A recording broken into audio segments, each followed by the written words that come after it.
When a successful black businessman, Jason Brooks, becomes the target of a corrupt police officer, his life's work, an essential community center, is unjustly threatened. Fueled by systemic racism, Officer Daniels orchestrates false accusations and weaponizes city policies to destroy Jason's reputation and shut down the center, a lifeline for underserved residents. As Jason fights back, he uncovers a shocking network of corruption and prejudice aimed at silencing minority voices. This gripping story exposes the infuriating realities of racism in America and the lengths to which power can be abused to maintain the status quo. The gavel struck the desk with a sharp crack, reverberating through the nearly empty courtroom. Judge Mariah Coleman leaned back in her leather chair, her expression composed but weary. It had been another long day of presiding over cases that highlighted just how deeply systemic issues ran in her small southern town. The courtroom smelled of polished wood and faintly of mildew, a sign of the building's age and neglect. In the back rows, a few stragglers sat quietly, their eyes darting between Mariah and the defendant, a young man no older than 20. He looked small and scared, his public defender whispering urgently in his ear as the judge prepared to render her decision. Mariah adjusted her glasses, her caramel skin glowing under the harsh overhead lights. Her crisp black robes couldn't hide her exhaustion, though her presence remained commanding. For years, she had served as the youngest judge in the state, a role she had earned through relentless hard work and an unyielding belief in justice. Yet, sitting in this courtroom, surrounded by a system she had vowed to change, she felt the constant weight of battles won and lost. "Mr. Davis," she said, her voice steady but soft, "while your actions are serious, the court acknowledges the role that your circumstances have played in your choices. Rather than incarceration, I'm sentencing you to a diversion program, where you'll have the opportunity to turn things around." The room remained silent for a beat, the young man's eyes wide with disbelief. "Thank you, ma'am," he whispered hoarsely, his voice breaking. Mariah nodded curtly, striking her gavel again. Court adjourned. As the courtroom emptied, Mariah lingered at the bench, her thoughts swirling. At 43, she was a picture of success. Ivy League educated, highly respected, and a pillar of her community. Yet her humility was evident in her modest lifestyle. She lived in the same brick house she'd grown up in, drove a 10-year-old sedan, and often shopped at the same local markets as the people who stood before her in court. Despite her accomplishments, Mariah had always kept her roots close. She understood the struggles of her town intimately. Growing up as the daughter of a factory worker and a schoolteacher, she had witnessed firsthand how systems were stacked against people like her family. Those experiences had shaped her career. Justice wasn't just a profession for her, it was personal. That evening, as Mariah stepped into her car and started the engine, she allowed herself a rare moment of reflection. She had spent decades fighting to change the system from within, but the victories often felt fleeting. For every young man like Mr. Davis she could help, there were 10 more caught in the cycle of poverty, incarceration, and systemic prejudice. Mariah drove through the streets of Ashwood, a town caught in a tug-of-war between its past and future. On one side, historic buildings and old-fashioned storefronts lined the main street, a nod to the town's deeply entrenched traditions. On the other, dilapidated neighborhoods bore the scars of systemic neglect. Poor infrastructure, underfunded schools, and limited opportunities. The town's social climate was as divided as its geography. While Ashwood prided itself on being progressive, its history of segregation and inequality still lingered. The wealthier parts of town were dotted with sprawling estates, their owners attending the same private schools and country clubs that had been exclusive for decades. Meanwhile, the predominantly Black and Latino neighborhoods fought for basic resources, their struggles often dismissed or ignored. Mariah's role in this town was complicated. Some saw her as a trailblazer, a symbol of progress. Others viewed her as an outsider, a disruptor of the way things had always been. She had earned respect, but not without resentment, especially from those who felt threatened by her authority. Mariah parked outside of Bennett's Diner, a small, family-owned establishment that had been a cornerstone of the community for as long as she could remember. The smell of fried chicken and freshly baked pies wafted through the air as she stepped inside, greeted by the familiar chime of the bell above the door. "Evening, Judge Coleman," called Mrs. Bennett from behind the counter, her warm smile crinkling her face. Mariah returned the greeting with a nod, sliding into a booth near the window. She had barely opened her menu when the door swung open again, and a tall, middle-aged man in a sheriff's uniform strode in. Sheriff Alan Harlan. Mariah stiffened, her stomach sinking at the sight of him. Harlan wasn't just the sheriff. He was a staunch traditionalist who had clashed with Mariah more times than she could count. His disdain for her was no secret, and the feeling was mutual. "Well, if it isn't our honorable judge," Harlan said, his voice dripping with mock politeness. He tipped his hat in her direction, though his smirk betrayed his true feelings. "Sheriff," Mariah replied coolly, her gaze steady. Harlan approached her booth, sliding into the seat across from her uninvited. The tension between them was palpable, drawing the attention of a few patrons who tried to appear uninterested. "You've been making waves lately," Harlan said, leaning back casually. "Letting criminals off easy might start making people think you're soft."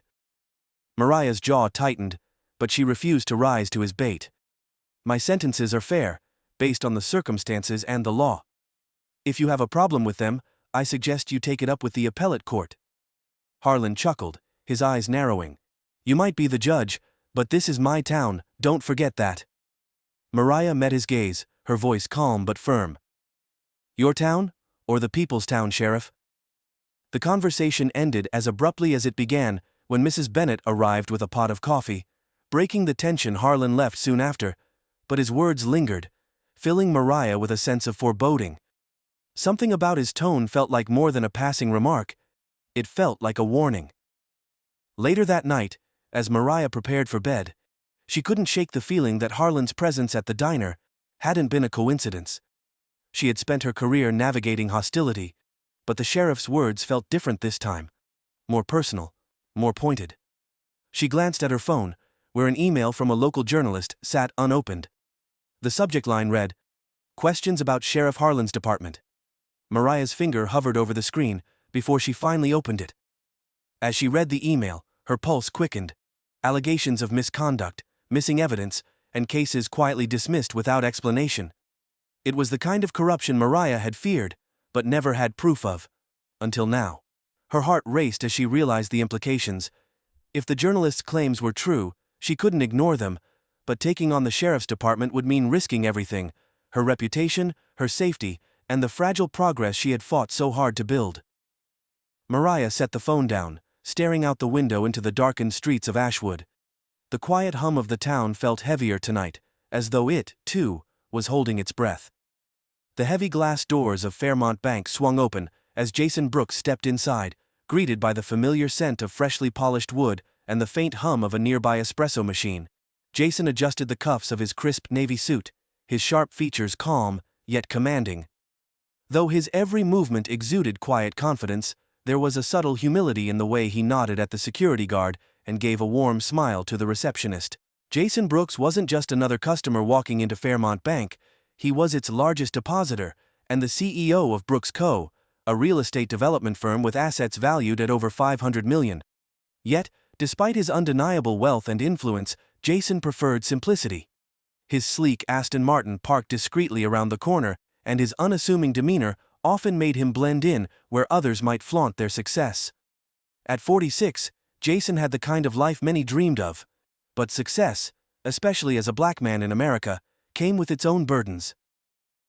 Beneath the polished surface of his achievements lay the scars of a lifetime spent navigating a world that often saw his skin before his worth. Fairmont Bank was located in the heart of Kensington Square, a neighborhood that seemed to straddle two worlds. On one side of the square, high-end boutiques and modern cafes catered to an affluent clientele who strolled down the brick-paved streets, sipping on $8 lattes. On the other, the remnants of the community's working-class roots stood stubbornly against the tide of gentrification. Mom-and-pop shops with peeling paint, and corner diners that still sold $5 burgers. Jason appreciated the contrast. He had grown up just 10 blocks from here, back when the square was more grit than glamour. As a teenager, he had worked after school sweeping the floors of a hardware store on the south end of the square, dreaming of a future where he could afford to shop on the north end. Now, decades later, he owned several buildings in the area, carefully balancing modernization with preserving the character of the neighborhood.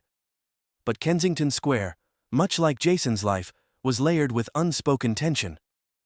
The divide between its polished storefronts and its struggling community wasn't just economic. It was racial. Jason often felt it in the way some of the newer residents eyed him with suspicion, even when he walked into his own properties. And today, as he stepped up to the bank teller's counter, that familiar unease surfaced once again. Jason handed a neatly filled-out deposit slip to the teller. A young woman with blonde hair tied into a neat bun. Her name tag read, Amanda. She glanced at the slip, then at him, her smile faltering slightly as her gaze lingered on his tailored suit and dark skin. "Just a moment, sir," she said, her tone professional but edged with hesitation. She turned and walked to a supervisor standing nearby, a middle-aged man with a sharp jawline and an air of self-importance. Jason watched as the two engaged in a hushed conversation, Amanda glancing back at him occasionally. The supervisor's brows knit together before he strode toward Jason. "Mr. Brooks," the man said, his tone polite but cold. "I'm Richard Lawson, the branch manager. Could I ask what business you have here today?" Jason raised an eyebrow, holding back the irritation bubbling beneath his calm exterior. "I'm here to make a deposit," he said, his voice measured. He gestured to the slip in Amanda's hand. "A routine transaction." Lawson's lips twitched into a tight smile that didn't reach his eyes. "I see," he said, glancing at the slip. "This is a rather sizable deposit. Do you have an account with us?" Jason's jaw tightened. "I've been a client here for over a decade," he said, keeping his tone steady. "I believe you'll find my account under the name Brooks Co." Lawson's eyes flickered with a hint of discomfort, but his demeanor remained guarded. "I see. Well, for amounts like this, we'll need to verify the source of the funds. It's just protocol, you understand?" Jason knew it wasn't just protocol. He had made deposits of this size countless times before without issue, but Lawson's tone and the suspicious glances told him everything he needed to know. This wasn't about protocol. It was about perception. "I'm sure you follow protocol for all your clients," Jason said, his voice smooth but pointed. "Would you like me to call my financial advisor, or would you prefer to verify the account directly?" Before Lawson could respond, Amanda interjected, her cheeks flushed with embarrassment. "Mr. Brooks is a platinum-tier client, sir," she said quickly. "I've already verified his account." Lawson stiffened, clearly displeased by her intervention, but he nodded curtly. "Very well," he said. "We'll process this for you, Mr. Brooks." As the staff resumed their work, Jason's sharp gaze followed Lawson as he retreated to his office. He recognized this kind of subtle bias. It wasn't loud or overt, but it was no less damaging. The unspoken doubt, the hesitation to extend trust, it was a script Jason had seen play out too many times before. Later that afternoon, Jason walked into one of his properties on the south end of Kensington Square. A modest, two-story building, housing a community center he had funded inside. The air buzzed with activity, as volunteers set up for a job fair, their voices overlapping with the sound of folding chairs being arranged in neat rows. "Mr. Brooks," called Diane Taylor, the center's director, as she hurried toward him with a clipboard in hand. Her warm smile and bright eyes were a welcome contrast to the tension he had felt earlier. "Diane," Jason greeted, shaking her hand. "How's everything coming along?" "Busy but good," she said, glancing at her clipboard. "We've got 50 employers signed up and over 200 job seekers registered, but—" She hesitated, her smile fading slightly. "We've had some trouble with the city's permitting office. They're claiming we didn't file the right paperwork for this event." Jason frowned. "That doesn't sound right. We've used this space for similar events before without issue." Diane nodded. "I know, but this time they're saying there's been a complaint about the building's safety compliance, something about fire codes." Jason's mind immediately went to the city officials he had clashed with in the past, many of whom seemed eager to find any excuse to stall his projects. "Let me make a few calls," he said, his tone firm. "We're not letting a technicality derail this." Diane smiled gratefully. "Thank you, Mr. Brooks. I don't know what we'd do without you." Jason stepped outside, his phone already in hand. As he dialed the number for his attorney, he couldn't shake the feeling that the obstacles he faced, whether at the bank or with city officials, were part of a larger pattern. Success hadn't shielded him from prejudice. If anything, it had only made him a bigger target. As Jason walked back to his car, he noticed a black SUV parked across the street.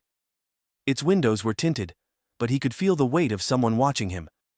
His instincts, honed by years of navigating both boardrooms and backhanded threats, told him to stay alert. Sliding into the driver's seat, Jason pulled away from the curb, glancing in the rearview mirror. The SUV didn't follow, but the unease lingered. Back at his office, Jason received a text from an unknown number. "Stay out of things that don't concern you. Last warning." Jason's grip tightened on his phone, his jaw clenching. He had worked too hard and come too far to let intimidation stop him. If someone thought they could scare him into silence, they were sorely mistaken. He leaned back in his chair, staring out the window at the city skyline. The battles he faced weren't new, but this time, they felt different. Personal, targeted. And he had no intention of backing down. Jason Brooks sat in his office, the text message glowing ominously on his phone. The words seemed to pulse with an unspoken menace. "Stay out of things that don't concern you, last warning." He stared at the message, his mind racing. Who sent it? The city officials blocking his community center event? A disgruntled competitor? Or someone with even darker intentions? Jason leaned back in his chair, his hands steepled beneath his chin. He refused to let the unease dictate his actions. Intimidation was a tactic he knew well, one that thrived on fear and silence, but fear had no place here. He grabbed his phone and forwarded the message to his attorney, attaching a brief note. "Get this traced." After hitting send, Jason rose and crossed the room to his office window. The sun was beginning to set over Kensington Square, casting long shadows over the bustling streets below. Despite the outward success of his empire, moments like this reminded him that his climb to the top had never been free of obstacles, and that the stakes only grew higher with every victory. A subtle encounter turns hostile. The following morning, Jason made his way to City Hall to address the permitting issue Diane had flagged. The air inside the government building was thick with the smell of stale coffee and bureaucracy. Jason stepped up to the counter, where a clerk with horn-rimmed glasses glanced up at him briefly, before returning her attention to her keyboard. "May I help you?" she asked in a flat tone. "I'm here about a complaint regarding the community center permit," Jason replied, placing a neatly organized file on the counter. "I believe there's been a misunderstanding." The clerk barely glanced at the file, before shaking her head. "You'll need to submit a request to the zoning department. They handle complaints." Jason kept his expression neutral, though irritation flickered behind his calm demeanor. "I've already done that. I'm here to follow up." The clerk's fingers clattered on the keyboard as she typed, her eyes narrowing at the screen. "What's the name of the property?" "Brooks Community Center," Jason said, his tone steady. Her typing stopped. She looked up, her lips twitching into a tight smile that didn't quite reach her eyes. "Oh, that one. Well, we flagged it for a fire code violation. You'll need to resolve that before moving forward." Jason's brow furrowed. "The center passed inspection 2 months ago. If there's a new issue, I'll need the details so I can address it." The clerk folded her arms, leaning back in her chair. "We don't have those on file right now. You'll need to wait for the next inspection to confirm compliance." "Next inspection?" Jason asked, his voice tinged with incredulity. "And when will that be scheduled?" She shrugged, the motion deliberately dismissive. "Could take a few weeks, maybe longer." Jason's patience thinned. He leaned slightly forward, his voice lowering to a controlled but pointed tone. "This event is happening in 3 days. I suggest you find those details now." The clerk hesitated, her composure faltering for the first time. I don't have access to that information," she stammered before quickly recovering. "You'll need to speak to someone in compliance." "Then get me compliance," Jason said firmly, his eyes locked on hers. The room had gone silent, the few people waiting in line now watching the exchange. Jason noticed the shift in the clerk's posture, the defensive stiffness that often came when someone realized they couldn't outmaneuver him. She picked up the phone reluctantly and mumbled into the receiver. Minutes later, a balding man in a rumpled suit emerged from the back office. "Mr. Brooks," the man said, his voice laced with thinly veiled annoyance, "I understand there's a concern about the center's permit." "That's correct," Jason replied. "I'd like an explanation for the sudden fire code violation." The man adjusted his tie, avoiding Jason's gaze. It's standard procedure, safety comes first. Jason studied him carefully. Safety is a priority, of course, but this feels less like standard procedure and more like targeted obstruction. Is there something I should know? The man flinched, but quickly masked it with a hollow chuckle. Now, Mr. Brooks, no one's targeting you. We're just doing our job. Jason didn't press further, though his instincts told him there was more to the story. Then I expect that inspection to be expedited, he said, his tone leaving no room for argument. You have my number. As Jason walked back to his car, he replayed the interaction in his mind. It wasn't the overt hostility he had encountered in his younger years. It was the quieter kind of resistance that had become more common as his success grew. The forced politeness, the unnecessary delays, the bureaucratic stonewalling that wasted time and resources. By the time he reached his car, Jason's phone buzzed. It was a message from his lawyer. Trace the text. Came from an unregistered burner. Difficult to track further. Be careful. Jason exhaled, his grip tightening on the steering wheel as he sat in the driver's seat. The threat wasn't a coincidence. Someone wanted him to back off, but from what? The community center? His broader development projects, or something deeper he had yet to uncover. Later that evening, Jason drove across town to meet with one of his contractors about a new housing project. As he turned onto a quiet residential street, the flash of blue and red lights in his rearview mirror made his stomach drop. He pulled over, his pulse quickening. The officer approached slowly, his flashlight cutting through the darkened interior of Jason's car. Jason rolled down the window, his face calm but alert. Evening, officer, Jason said. Is there a problem? The officer, a younger man with a hardened expression, looked at Jason with thinly veiled suspicion. License and registration. Jason handed over the documents without argument. The officer scanned them before peering back at Jason. You're driving a bit too nice a car for this neighborhood. Mind telling me what you're doing here? Jason suppressed the flash of anger that surged in his chest. I'm meeting a contractor, he replied evenly. Is that a problem? The officer smirked, leaning slightly into the window. Just making sure you're not lost, stay here. Jason watched as the officer returned to his patrol car, presumably running his information. Minutes stretched into what felt like an eternity before the officer returned. You check out, the officer said, handing back the documents. Just keep it slow around here, don't want anyone to get the wrong idea. Jason clenched his jaw, but said nothing. As the officer walked away, he gripped the steering wheel, his knuckles white with restrained frustration. He had done everything right, followed every rule, complied with every request. But it was never enough to prevent the assumptions, the scrutiny, the quiet indignities that came with simply existing as a black man in America. When Jason finally arrived at the contractor's office, he took a moment to collect himself before stepping inside. The encounter with the officer still lingered, a bitter taste in his mouth. Yet, as he greeted his contractor and began discussing project timelines, he forced the frustration to the back of his mind. He couldn't afford to let anger cloud his judgment or derail his focus. But later, as he sat alone in his office, the weight of the day caught up with him. The bank, City Hall, the police stop. It wasn't the first time he had faced these barriers, and it wouldn't be the last. Yet each instance chipped away at his patience, leaving behind a simmering exhaustion. Jason stared at the text message on his phone one last time before deleting it. Whoever was behind the threat underestimated him. They thought they could intimidate him into silence. But they were wrong. He leaned forward, his resolve hardening. If they wanted to push him, he'd push back harder. And this time, he wouldn't be fighting alone. The morning sunlight poured into Jason Brooks' office as he reviewed the stack of documents his legal team had sent overnight. At first glance, they seemed like standard financial reports, but buried within them was evidence of something far more troubling. Deliberate delays, false compliance claims, and requests that seemed to vanish into thin air. It was clear now that the permitting issues surrounding the community center were not a coincidence. Someone, or perhaps multiple people, were actively working to derail his efforts. Jason tapped his pen against the desk, his mind racing. If he could connect the dots, he might have a case for legal action, but the clock was ticking.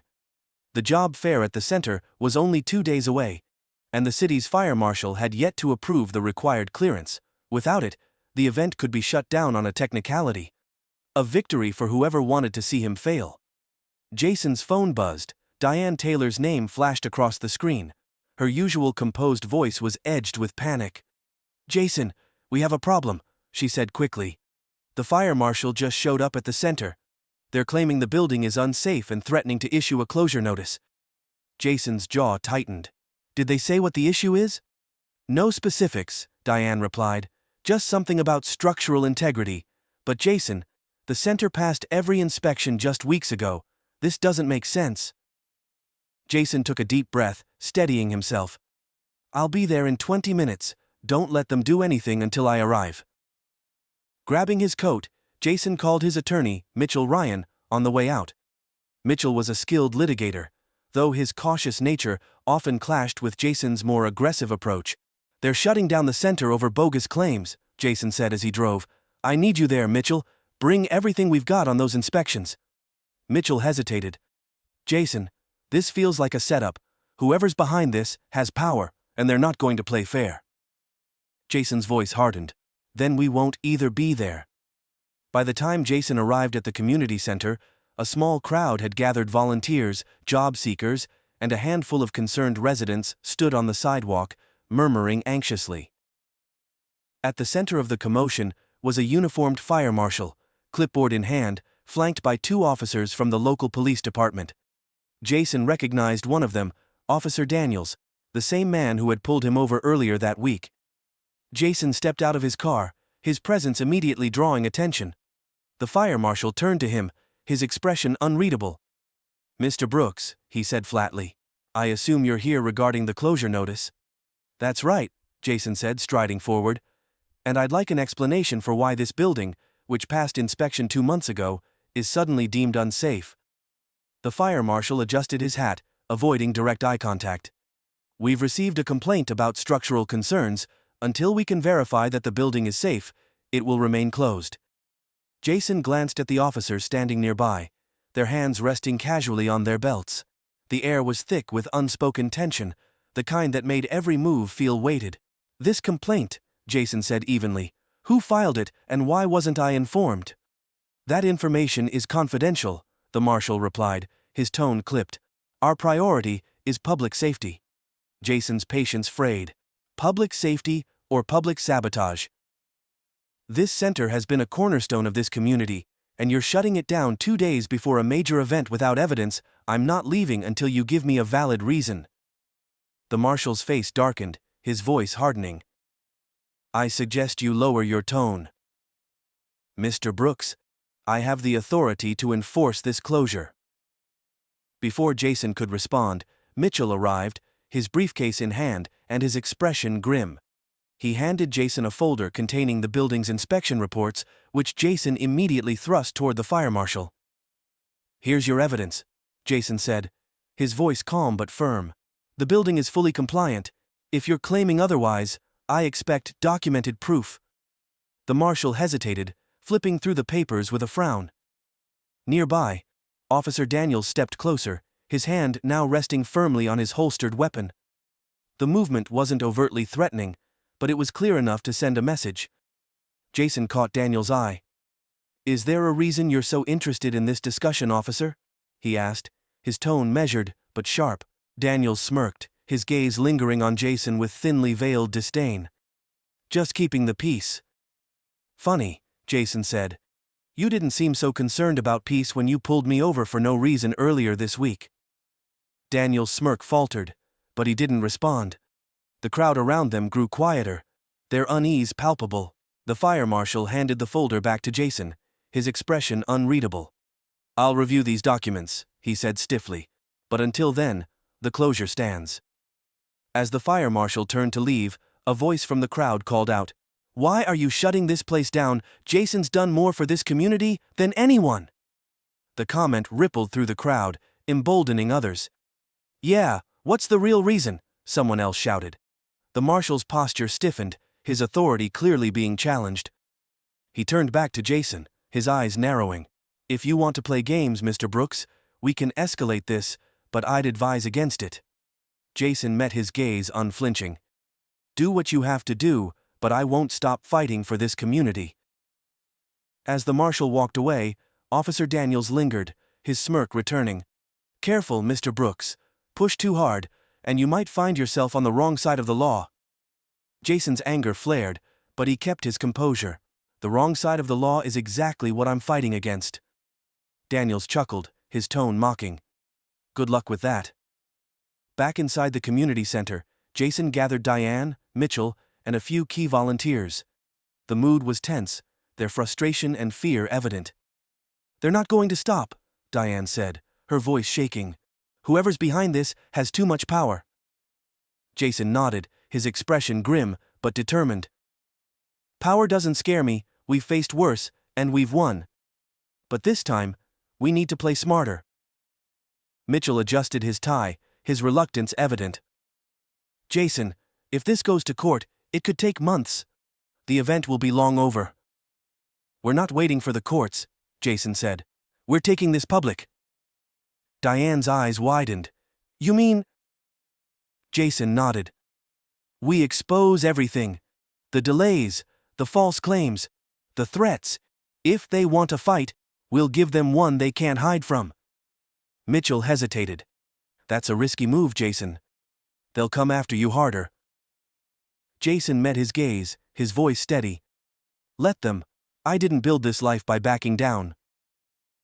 As the meeting ended, Jason stepped outside for a moment of quiet. The sun was setting, casting long shadows across the street. His phone buzzed again, another text from an unknown number. You've been warned, walk away, or you'll regret it. Jason stared at the message, his resolve hardening. Whoever was behind this had underestimated him. He wasn't just fighting for his reputation, he was fighting for his community. For every person who had been silenced or sidelined by a system rigged against them. He looked up at the center, its lights glowing warmly in the evening air. It wasn't just a building, it was a symbol of hope, resilience, and possibility. Jason took a deep breath, his mind racing with plans. The fight wasn't over, not by a long shot, and this time, he was determined to win. Jason Brooks stood in the shadow of the community center, the ominous text still glowing on his phone. You've been warned, walk away, or you'll regret it. The words reverberated in his mind, not with fear, but with a growing sense of defiance. The battle wasn't just about a building anymore, it was about standing firm in the face of those who thrived on intimidation and silence. The next day dawned with little reprieve. The tension had spilled into the community, with rumors swirling about the closure and murmurs of discontent bubbling up in hushed conversations. Jason's team at Brooks Co. was inundated with calls from concerned residents and local reporters sniffing for a story. Jason was in his office, strategizing with Mitchell, when Diane Taylor burst through the door. Her usually composed demeanor was frayed, her voice sharp with frustration. Jason, they've escalated, she said, throwing a letter onto his desk. It was an official notice from the city, citing unresolved safety violations and threatening legal action if the community center reopened without compliance. Jason skimmed the letter, his jaw tightening. They're doubling down. Mitchell sighed heavily, running a hand through his thinning hair. They're trying to wear you out, Jason. Pile on enough bureaucracy, and most people would throw in the towel. Jason leaned back, his gaze fixed on the letter. They don't understand who they're dealing with. Diane's hands trembled slightly as she sat down. The volunteers are nervous. Some are already pulling out. If the job fair doesn't happen, it'll hurt the people who need it most. Jason's expression softened as he turned to Diane. It will happen, he said firmly. I'll make sure of it. That afternoon, Jason decided to walk to a nearby coffee shop for a brief reprieve. The crisp air and chatter of the streets helped clear his mind, until he saw Officer Daniels leaning casually against his patrol car, parked just outside the cafe. Daniels's smirk was back, a silent provocation. Jason ignored him and stepped inside, ordering his usual black coffee. But as he turned to leave, Daniels blocked the door. Busy day, Mr. Brooks? Daniels asked, his tone dripping with mockery. Jason stared him down, refusing to let his frustration show. What do you want, Officer Daniels? Daniels chuckled, taking a deliberate sip from his own cup. Just checking in. Seems like you've been stirring up a lot of noise lately, That can be dangerous. Jason's chest tightened, but he kept his voice even. Dangerous for who? The people who think they can abuse their power without consequences? Daniel's smirk faltered for a fraction of a second, before returning, sharper than before. Careful, Brooks, push too hard, and you might find yourself in a situation you can't talk your way out of. Jason stepped closer, his voice lowering to a steely calm. Is that a threat, officer? Daniel shrugged, his smile widening. Just advice, have a good day. When Jason returned to his office, Mitchell was waiting with an urgent expression. We've got something, he said, spreading a series of documents across the desk. I started digging into city records, specifically the fire marshal's office. Turns out, they've been issuing fines and closure notices disproportionately to businesses in predominantly Black and Latino neighborhoods. Jason's eyes narrowed as he scanned the records. And Daniels? Mitchell nodded grimly. He's involved. The officers enforcing these closures have direct ties to a private security firm contracted by some of the wealthier property developers in the area. Guess who owns shares in that firm? Jason's mind raced. This wasn't just about the community center. It was a coordinated effort to suppress minority-owned businesses and consolidate control over Kensington Square's gentrification. The dots were connecting, but the picture they painted was even darker than he had anticipated. We need to take this public, Jason said. Expose everything. Mitchell hesitated. Jason, once this goes out, they'll come at you with everything they've got. Are you ready for that? Jason met Mitchell's gaze, his resolve unshaken. I've spent my whole life fighting people who thought they could break me. This time, we fight back. Jason and Mitchell worked late into the night, compiling evidence and drafting a detailed report. By morning, they had leaked the story to a trusted journalist at a local news outlet. Within hours, the headline was live. Kensington Scandal, Systemic Targeting of Minority-Owned Businesses Revealed. The article laid everything bare: the fabricated violations, the financial ties to the security firm, and the names of those involved, including Officer Daniels and the fire marshal. It didn't take long for the story to gain traction, sparking outrage across the community. At the same time, Jason called a press conference in front of the community center. A sea of reporters, community leaders, and residents gathered as Jason stepped up to the podium. Good morning, he began, his voice steady but charged with emotion. For too long, certain individuals have used their power to oppress and silence those who are fighting to uplift this community. Today, we say enough. He outlined the evidence, calling for accountability and systemic reform. The crowd erupted in applause, their cheers mingling with the rapid clicks of cameras. But even as Jason felt a surge of hope, he knew the battle was far from over. Later that afternoon, Jason's optimism was tested. As he left the community center, a group of police officers intercepted him in the parking lot. Officer Daniels was at the forefront, his expression smug. Jason Brooks, Daniels said, his voice echoing with false authority. You're under arrest for obstruction of justice. Jason froze, his heart pounding. Obstruction of justice? That's absurd. Daniels stepped closer, the smirk on his face widening. We have reason to believe you tampered with official documents related to the fire marshal's investigation. Jason's mind reeled. It was a blatant lie, a desperate attempt to discredit him. He glanced around at the growing crowd of onlookers, their faces etched with shock and anger. I didn't tamper with anything, Jason said, his voice firm. This is a false charge. Daniels shrugged. Tell it to the judge. As the officers cuffed Jason, the crowd erupted in protest. Diane rushed forward, shouting, This is a setup, you can't do this, but was held back by another officer. Reporters scrambled to capture the moment, their cameras flashing like strobe lights. As Jason was placed into the back of the police car, he locked eyes with Diane, who mouthed the words, We won't stop. He nodded, a silent message of solidarity. This wasn't the end. It was only the beginning. The car pulled away, leaving behind a scene of chaos and outrage. Jason stared out the window, his mind already strategizing his next move. They thought they could silence him, but they had only strengthened his resolve. The stakes had never been higher, and the fight for justice had only just begun. Jason Brooks sat in the dimly lit interrogation room, the faint hum of fluorescent lights overhead adding to the oppressive atmosphere.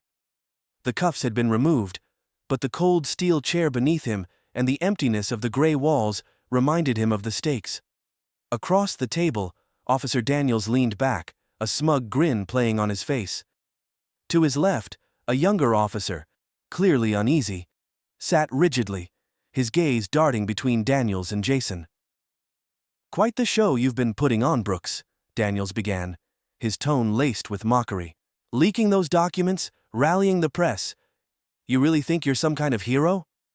Jason's jaw tightened, but he remained calm. "I think the truth has a way of making people uncomfortable, Daniels. Especially people like you." Daniels' smirk faltered for a fraction of a second before returning. He leaned forward, his voice lowering to a menacing whisper. "You don't get it, do you? People like you don't win these fights. You make noise. Sure, but at the end of the day, we're the ones who decide what happens in this town." Jason met his gaze, unflinching. "That's where you're wrong. You think you can bully and intimidate your way to control, but the tide is turning, people are watching, and they're not going to stay silent anymore." Daniels chuckled, shaking his head. "You're just another loudmouth, with a chip on your shoulder, always playing the victim, always crying, injustice. But out there, the system works for us, not you." Jason leaned back in his chair, his voice calm but razor sharp. "You mean the system you've been exploiting for personal gain, the one that lets you and your friends target minority-owned businesses while profiting from their closures?" Daniels' grin faltered, his eyes narrowing. "Careful, Brooks. You're making some serious accusations." Jason pressed on, his voice rising slightly. "They're not accusations. They're facts. We both know about your ties to that private security firm. How much are they paying you to enforce bogus violations? Or are you doing it for free because you enjoy tearing down communities?" The younger officer shifted uncomfortably in his seat, his brows furrowing as he glanced at Daniels. Jason noticed the flicker of doubt in his expression and seized the moment. "Does it bother you?" Jason asked, addressing the younger man. "Knowing you're sitting next to someone who's abusing the badge you wear? Someone who's making a mockery of what you're supposed to stand for?" "Shut up!" Daniels snapped, his voice cracking slightly. He turned to the younger officer, his tone sharp. "Don't listen to this guy, he's just trying to twist things." But the younger officer's unease was palpable. "Is it true?" he asked hesitantly, his voice barely above a whisper. Daniels glared at him, the veneer of confidence slipping. "Of course not. He's just mad we caught him tampering with city records." Jason laughed, the sound dry and cutting. "Is that the best you've got? The city records that show a pattern of corruption you've been trying to hide? The ones I leaked to the press this morning? You're running out of places to hide, Daniels." The door to the interrogation room suddenly opened, and Mitchell Ryan stepped in, his expression a mix of determination and irritation. "That's enough," he said, placing a folder on the table. "My client isn't answering another question until this farce is over." Daniels stood, his smirk returning as he turned to Mitchell. "Your client's in a lot of trouble. Counselor tampering with records is a serious crime." Mitchell arched an eyebrow. "Is that so? Because as of 30 minutes ago, the district attorney's office received a detailed report outlining your involvement in a pay-to-play scheme with local developers." Daniels froze, his face paling slightly. "What are you talking about?" Mitchell opened the folder, sliding a document across the table. "This is a subpoena for the financial records of the security firm you're tied to, and this," he pulled out another sheet, "is a statement from one of your so-called confidential informants, confirming you coerced them into filing false complaints against the Brooks Community Center." The younger officer's eyes widened, and he shifted in his seat, inching away from Daniels. "Is this true?" he asked, his voice louder this time. "Shut up!" Daniels barked, his composure unraveling. "You don't know what you're talking about." Jason stood, his voice calm but firm. "It's over, Daniels. The lies, the intimidation, it's all coming to light. You're not just losing this fight, you're losing everything." Daniels's face twisted with rage, and for a moment, it looked as though he might lash out physically. But the door opened again, this time revealing two plainclothes detectives. One of them, a stern-faced woman, held up her badge. "Officer Daniels," she said, her tone cold and authoritative. "We need to speak with you now." Daniels's bravado crumbled as the detectives escorted him out of the room. The younger officer remained behind, his face a mixture of shock and shame. Jason turned to him, his tone measured but cutting. "You have a choice," Jason said. "You can keep turning a blind eye, or you can start doing the right thing, but make no mistake, the world is watching." The officer didn't respond, but the flicker of guilt in his eyes spoke volumes. As Jason and Mitchell exited the station, a crowd had gathered outside. Reporters thrust microphones toward Jason, their voices overlapping in a chaotic symphony of questions. Diane was there too, her face alight with relief and pride. Jason stepped up to the microphones, his voice steady and clear. "Today, we saw what happens when people stand together against corruption, but this isn't the end. It's the beginning. The fight for justice is far from over, and I promise you, I'm not backing down." The crowd erupted into applause, their cheers carrying a mix of hope and determination. Jason looked out at the faces before him. People from all walks of life united by a shared purpose. For the first time in days, he allowed himself a small, genuine smile. As the crowd began to disperse, Jason felt his phone buzz. He pulled it out and read the message. "This isn't over. You're playing a dangerous game." Jason's smile faded, but his resolve only deepened. He slipped the phone back into his pocket, his eyes scanning the horizon. The storm wasn't over, but he was ready for whatever came next. Jason Brooks stood in the middle of the crowded courthouse lobby, his tailored suit a stark contrast to the chaos erupting around him. Reporters shouted questions, cameras flashed, and spectators whispered heatedly about the charges brought against him. Despite the noise, Jason's mind was singularly focused. He was here to prove his innocence and expose the truth. At the other end of the lobby, Officer Daniels lingered near a group of city officials, his smug expression barely masking the tension in his shoulders. He glanced at Jason, his smirk deepening. As he leaned in to whisper something to one of his companions, Jason's stomach churned, but he kept his composure. This was the moment he'd been preparing for. The confrontation that would define everything. The courtroom was packed. Community members, activists, and journalists filled the benches, their anticipation palpable. At the defense table, Jason sat beside his attorney, Mitchell Ryan, whose usually calm demeanor was strained. Across the aisle, Daniels sat with the prosecution, his posture relaxed and confident. The prosecutor began with a scathing opening statement, painting Jason as a manipulative businessman who had tampered with city records to protect his personal interests. Jason listened in silence, his jaw tightening, as he felt the weight of their accusations settle over the room. When it was Mitchell's turn, he stood with quiet authority. "Ladies and gentlemen," he began, "my client, Jason Brooks, has spent his entire career fighting for justice and equity in this community. Today, we will prove not only his innocence, but also expose the corruption that has attempted to silence him." The murmurs in the gallery grew louder, but the judge quickly banged her gavel, restoring order. As the trial unfolded, Mitchell methodically dismantled the prosecution's case. He presented evidence of Jason's clean record, the baseless nature of the fire marshal's complaints, and, most damningly, the financial ties between Officer Daniels and the private security firm. Each revelation sent ripples of shock through the courtroom. The turning point came when Mitchell called a surprise witness, a former employee of the security firm who had come forward after reading the leaked documents. The man, visibly nervous, recounted how he had been instructed to fabricate safety violations at businesses targeted by the firm's clients. "Who gave you these instructions?" Mitchell asked, his voice steady. The man hesitated, his eyes darting toward Daniels. "It was Officer Daniels," he said finally. "He coordinated with the firm to shut down businesses in exchange for kickbacks." A collective gasp echoed through the courtroom.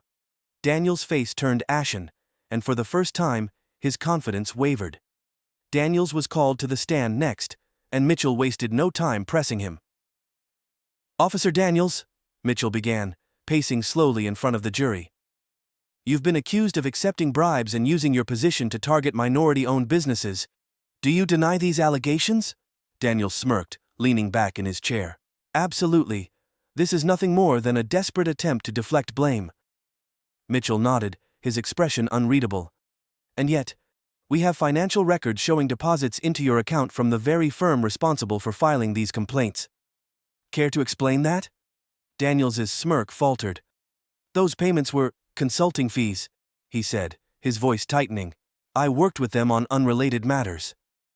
Unrelated? Mitchell pressed. Then why do these payments coincide with the dates of closures you personally enforced? Daniel's face reddened, his calm unraveling. I don't have to explain myself to you, he snapped. Mitchell stopped pacing, turning to face him directly. Oh, but you do, officer. Because the people in this courtroom deserve to know why you abused your power to destroy lives. The tension in the room was electric. Jason watched Daniels closely, noting the way his hands gripped the edges of the stand, his carefully constructed facade crumbling. When it was Jason's turn to testify, he rose with quiet dignity, his voice steady as he recounted the events leading up to his arrest. He spoke of the community center's importance, the baseless allegations that had plagued him, and the systemic obstacles he had faced. I have spent my entire life fighting for spaces where people can feel safe, valued, and empowered, Jason said, his voice resonating through the courtroom. But people like Officer Daniels see those spaces as threats, because they challenge a system that benefits the few at the expense of the many. He paused, his gaze sweeping across the jury. I am not on trial because I broke the law. I am on trial because I refuse to be silent. The gallery erupted into murmurs, and even the judge struggled to maintain order. Jason sat down, his heart pounding, but his resolve unshaken. He had done everything he could. Now it was up to the jury. After hours of deliberation, the jury returned with their verdict. The courtroom fell silent as the foreperson stood, her expression unreadable. In the matter of Jason Brooks versus the state, we find the defendant not guilty. Relief washed over Jason, but the moment was short-lived. As the judge dismissed the charges, Daniels sprang to his feet, his face twisted with rage. This is a sham, he shouted, pointing at Jason. You think this changes anything? You think you've won? The judge slammed her gavel, but Daniels ignored her. You can't beat us, Brooks. This system isn't made for you. Jason stood, his voice calm but firm. You're right, Daniels. The system wasn't made for me, but that doesn't mean it can't change. Daniels lunged toward Jason, but the officers in the courtroom restrained him. The image of Daniels being escorted out in handcuffs was a powerful symbol, one that Jason knew would resonate far beyond these walls. As Jason stepped outside into the sunlight, he was greeted by a crowd of supporters cheering his name. Reporters surged forward, shouting questions, but Jason's focus was elsewhere. Across the street, a shadowy figure watched him from the window of a parked car. The figure raised a phone, speaking into it briefly before driving away. Jason's victory felt bittersweet. He had won this battle, but the war was far from over. His enemies were still out there, and the fight for justice was only beginning. The courtroom's verdict reverberated through the city like a clarion call. Jason Brooks stood outside the courthouse steps, the roar of the crowd behind him. Supporters held signs with messages like, "Justice for Kensington" and "Fight Corruption," while reporters jostled for position, thrusting microphones toward him. Jason raised a hand for silence. The cheers died down, replaced by a heavy anticipation. Today's verdict is a step forward, Jason began, his voice firm but measured. But let me be clear, this isn't just about one man or one case, it's about a system that has failed its people for far too long. What we've exposed here is the tip of the iceberg, and there's more work to do together. We'll keep fighting, for fairness, for accountability, and for justice. The crowd erupted in applause, their energy fueled by Jason's resolve. But amid the noise, Jason felt a pang of bittersweet realization. This victory, while monumental, was only the beginning. Inside the courthouse, Officer Daniels's fate was being sealed. The financial records, witness testimony, and Jason's relentless exposure of the truth had left little room for doubt.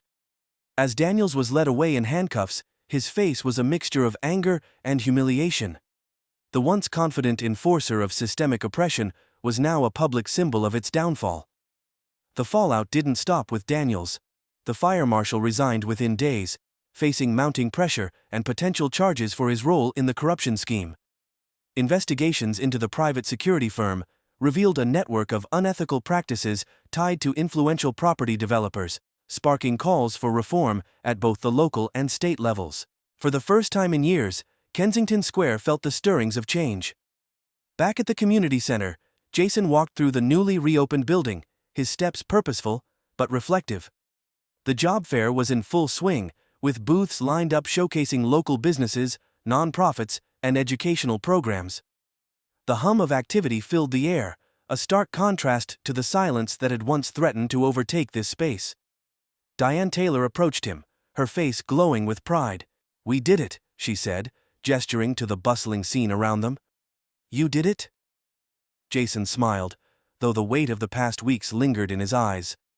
"We all did it. But there's still so much more to be done." Diane nodded.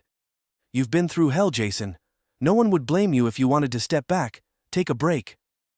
Jason turned to her, his expression resolute. "I've thought about that. But this fight is bigger than me. It always has been. If we don't keep pushing, the same forces we've exposed will find a way back in." Diane studied him for a moment, then smiled.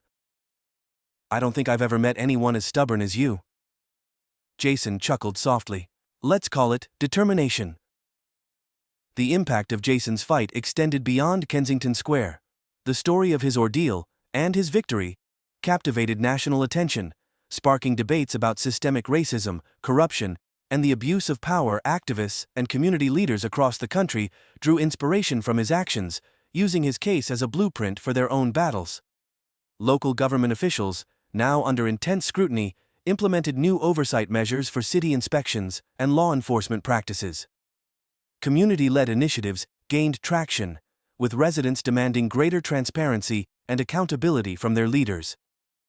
The once divided neighborhood began to unite, fueled by a shared determination to reclaim their space and their dignity. One evening, Jason found himself sitting on the front steps of the community center, watching the sunset. The golden light bathed the building in warmth, and the laughter of children playing nearby filled the air. For the first time in weeks, he allowed himself a moment of quiet. His phone buzzed with a message. It was from Mitchell. City Council voted to approve the Independent Oversight Board. "Looks like the tide is finally turning. Congrats, Jason." Jason smiled, the weight on his shoulders lifting slightly. He thought about how far they had come. From the initial roadblocks, to the public confrontation, and the eventual breakthrough. The journey had changed him. It had tested his resilience, forced him to confront his own fears, and strengthened his resolve to keep fighting for what was right. As he sat there, Charlotte, one of the center's youngest volunteers, approached him. She held out a small envelope. "Some of the kids wanted to give you this," she said shyly. Jason opened it, revealing a handmade card filled with signatures and heartfelt messages. "Thank you for standing up for us," one of them read. Another said, "Because of you, I believe things can get better." His throat tightened as he read the words. The fight had been grueling, but moments like this reminded him why it mattered. The next morning, Jason met with Diane, Mitchell, and a few other key allies in his office. The mood was celebratory, but focused. "What's next?" Diane asked, her pen poised over a notebook. Jason leaned forward, his hands clasped together. "We build on this momentum. The community center is just the beginning. We need to address the broader issues: housing inequities, policing reforms, educational opportunities. This isn't just about fixing what's broken, it's about creating something better." Mitchell raised an eyebrow. "You realize that means stepping into a bigger arena, you'll be taking on more powerful enemies." Jason nodded. "I know, but if we don't, who will?" Diane smiled. "Count me in." As Jason walked out of the meeting, he noticed a group of young people gathered outside the community center. They were holding a sign that read, "The future belongs to us." Jason approached them, his smile genuine. "You're right," he said. "It does. And I'm here to make sure you have every opportunity to claim it." One of the teens stepped forward, a determined look in her eyes. "How can we help?" Jason's heart swelled with pride. "By staying engaged, speaking out, and never letting anyone tell you that you don't belong." The group nodded, their energy infectious. For the first time in weeks, Jason felt a renewed sense of optimism.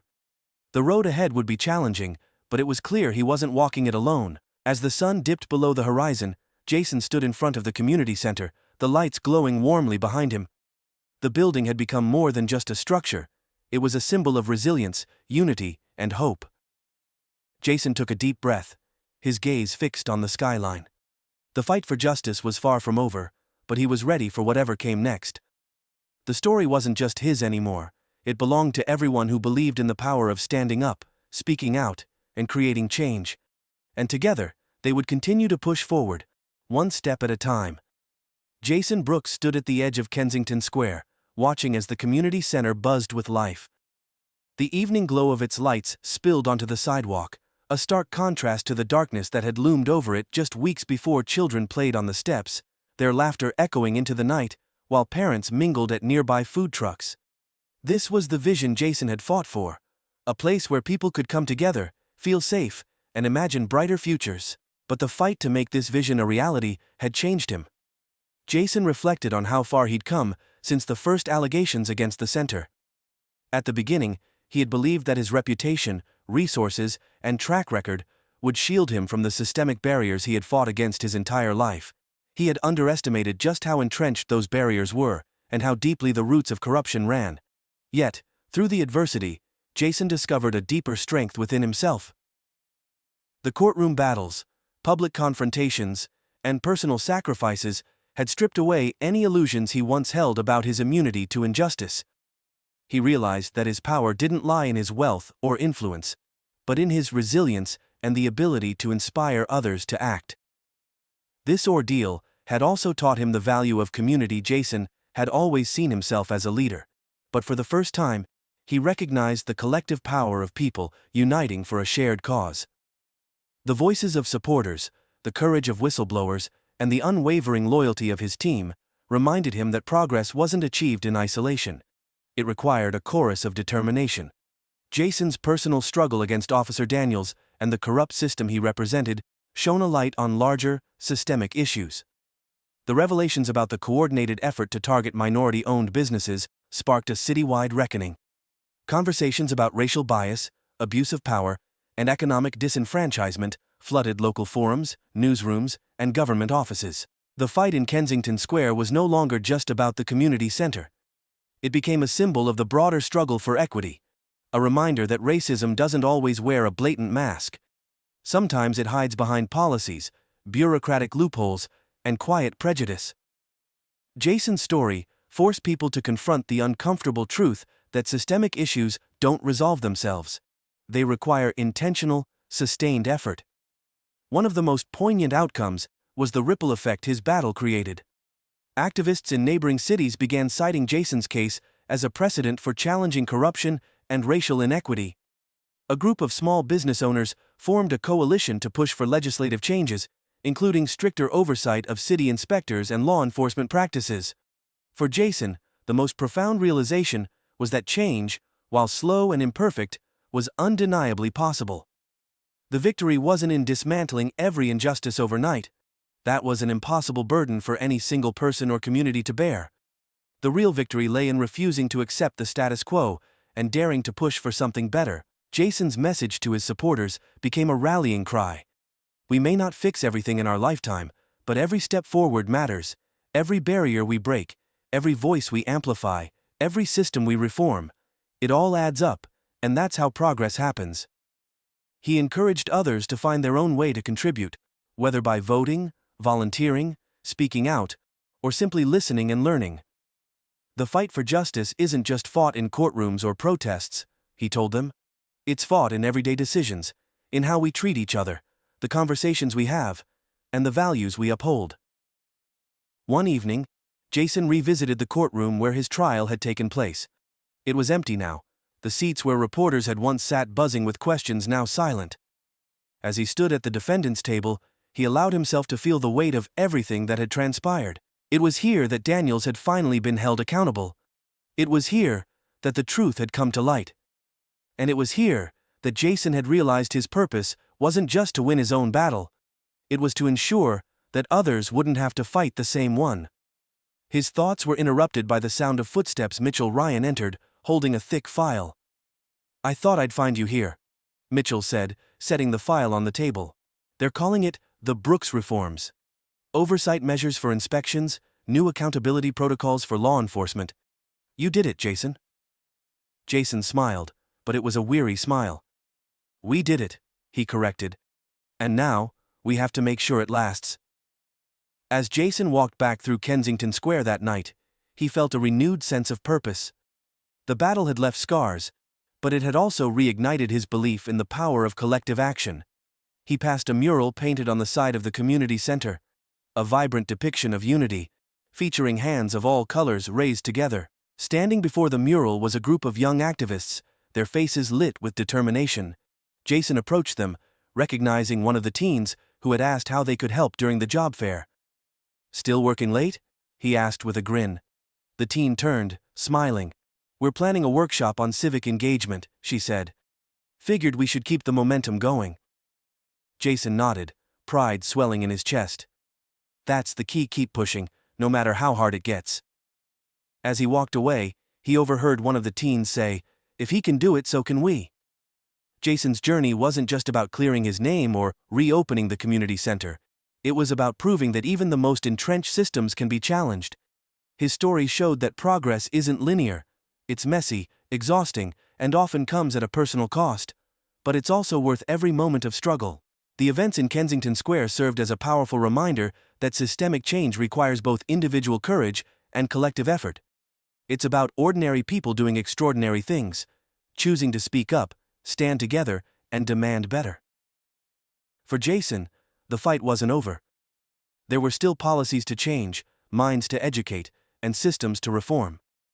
But as he stood in the heart of Kensington Square, surrounded by the vibrant energy of a community that refused to back down, he knew one thing for certain: change wasn't just possible, it was already happening.